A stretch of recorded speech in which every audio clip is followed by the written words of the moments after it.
o que causa pânico moral, né, nas pessoas. Então isso dá engajamento, isso atrai as pessoas, né? Então, assim, é o tipo do discurso mais radicalizado que tem, é um discurso nazi-fascista mesmo, né? Assim, sem dó de carregar, de achar que a gente está exagerando na expressão.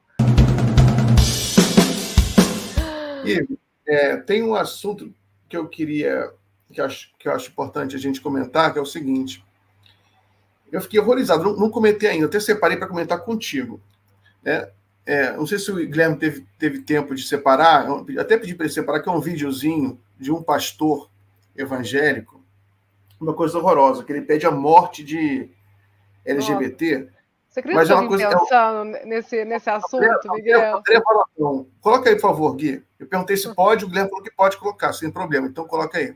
Porta que se abriu para o casamento homossexual, homoafetivo, não é um mero casamento. Ai, mas eles se amam, Jorjão com Jorjão, Terezinha com Terezinha.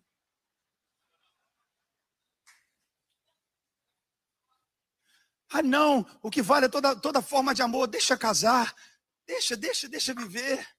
Aí hoje você vê nas paradas homens e mulheres nuas, com seus órgãos genitais completamente expostos, dançando na frente de crianças. Aí você horroriza.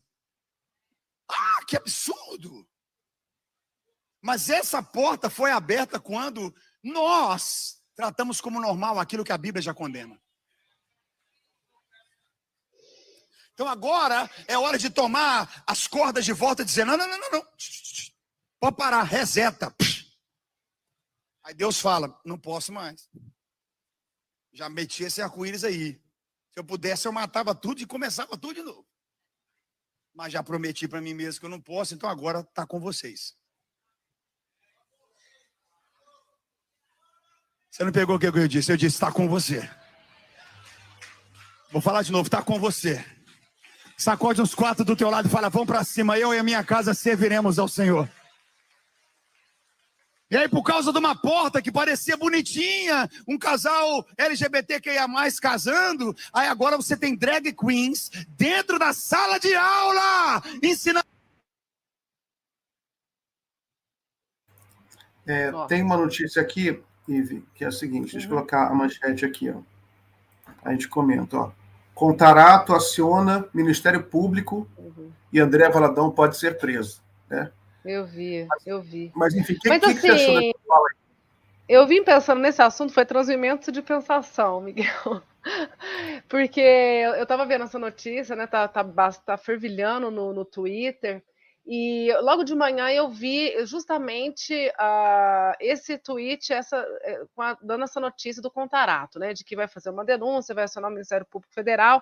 A dificuldade que a gente tem é que esse indivíduo, né? Que alguns chamam de pastor, ele não mora no Brasil, né? Então, me parece que ele mora em Miami ou em Orlando. Então, assim, o que dificulta um pouco ele ser responsabilizado por esses ataques que é constante, né? Isso ele vem assim, de forma assim reiterada, né? Ele se fez, ganhou notoriedade com esse tipo de discurso. E eu estou até estudando sobre isso, que eu quero até fazer um vídeo, para quem me conhece, eu faço alguns vídeos na internet. Esse tipo de discurso desse pastor Valadão é o que a gente chama, né, o que um autor até desconhecido, lá de 2011, chama de terrorismo estocástico. Não sei se você já ouviu falar, Miguel, eu fiquei sabendo dessa expressão há pouco tempo, recentemente, mas é uma forma de comunicar a violência, né, de incitar a violência de forma difusa, de forma que dificulta a responsabilização daquele que está comunicando. Veja que o tipo de discurso dele, ele incita, né, a aniquilação daquele que é diferente, do outro, daquele que não concorda com as suas ideias, mas de uma forma, vamos dizer assim, sutil, porque ele coloca o nome de Deus, né, no lugar. Então, assim, ele não incita, vamos pegar em armas, vamos matar todo mundo, não sei o quê. Então, assim, é uma forma de comunicação que incita a violência, está nítido nesse vídeo, né, mas que para quem está escutando ali, os fiéis, eles não enxergam isso como uma coisa brutal, uma violência, né? Eles se identificam com aquilo, né, infelizmente. E isso é uma forma de comunicação da ultradireita, da extrema-direita, eles sacaram isso, eles percebem essa forma, né? E eles utilizam isso de muitas maneiras, principalmente a igreja evangélica, assim, que infelizmente essas igrejas mais fundamentalistas têm essa coisa de ódio, né? De discurso de ódio, né? Principalmente agora contra a comunidade LGBTQIA+, principalmente associando, inclusive, com a pedofilia. Né? E o que me parece muito curioso, por quê?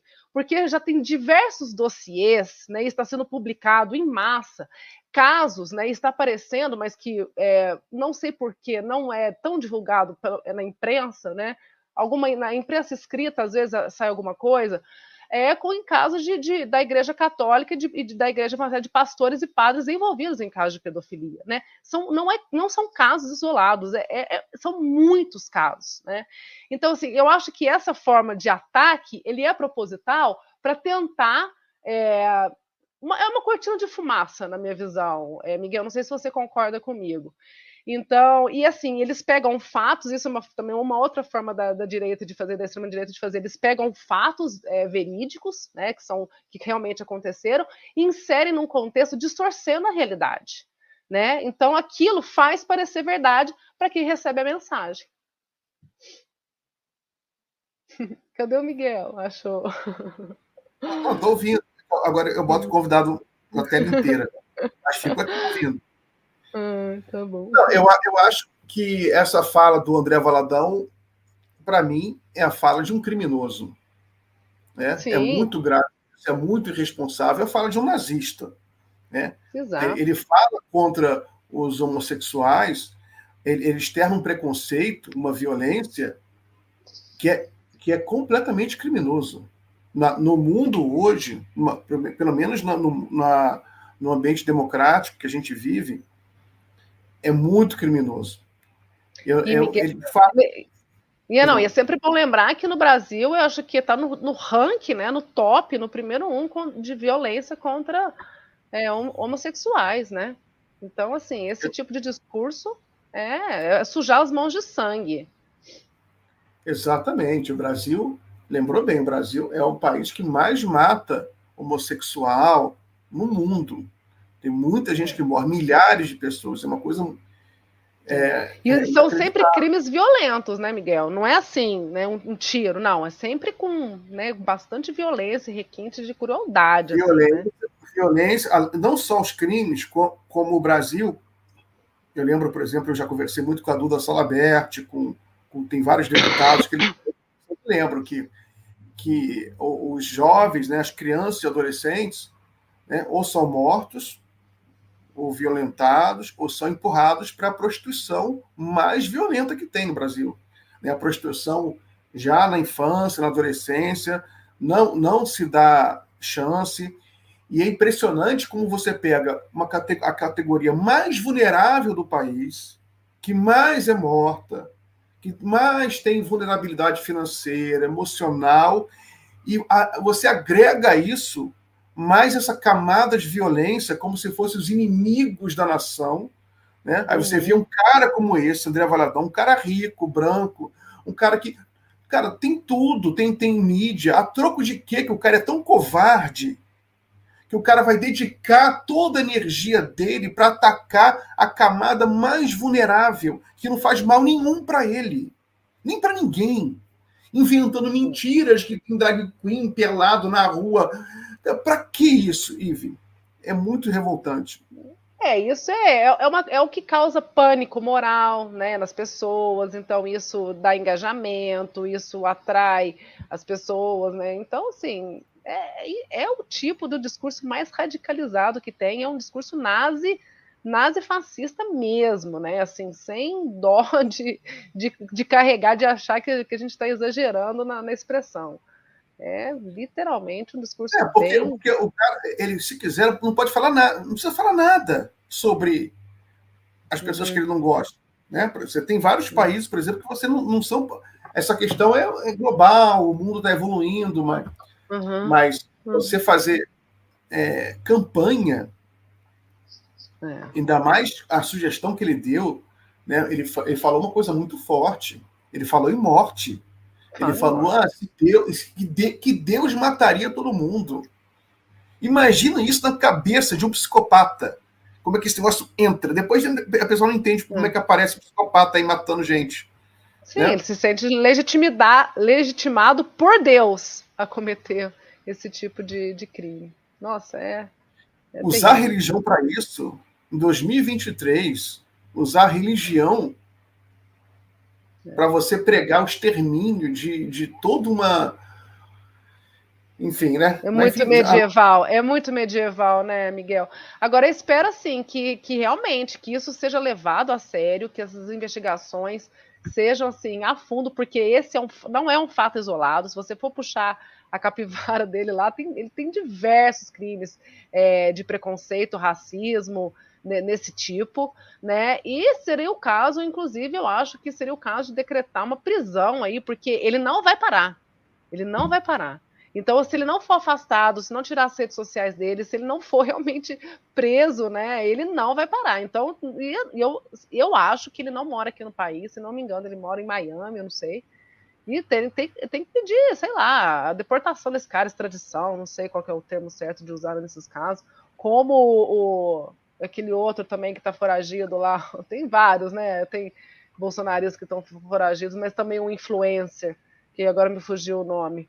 Mas que está nas redes sociais aí, ninguém pega, né? Não acontece nada. O Alan dos Santos, não? Isso, o Alan dos Santos, Outro dia estavam marcando o Alexandre de Moraes, que é a rede social que ele utiliza no Instagram é tal, porque, né, ele também está proibido de se manifestar.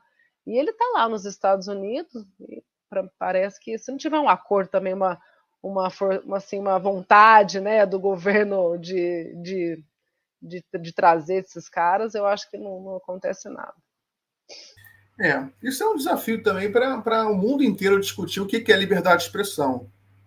Não é verdade? Sim. Porque se eu começar, eu abrir um site aqui para falar, tem que matar todos os cachorros, os cachorrinhos bonitinhos, brancos, têm que ser mortos, né? E fizer uma campanha e ganhar dinheiro. Pode isso? Tu vai ter uma campanha contra mim, vou ser preso. Meu. E um ponto a favor desse pastor Valadão é porque se ele realmente ele está nos Estados Unidos, lá eles são muito a favor da liberdade de expressão, né? Lá eles podem, né? Lá a liberdade de expressão está quase acima da vida. Então, literalmente. Mais ou menos, né, Ivia? Eles são hipócritas, né? Pode o que o establishment permite. Vai, sei lá, defender a Rússia lá nos Estados Unidos. Vai defender as pautas lá. Vai defender o comunismo lá nos Estados Unidos. Pode alguma coisa lá, tanto que os Estados Unidos, historicamente, ao longo do século XIX e XX, as pessoas esquecem isso, era o país que mais censurava no mundo. Todos os escritores americanos, antes da década de 50, saíram dos Estados Unidos para poder publicar seus livros. Todo mundo foi para Paris, Londres. Alguns quase enlouqueceram, Henry Miller.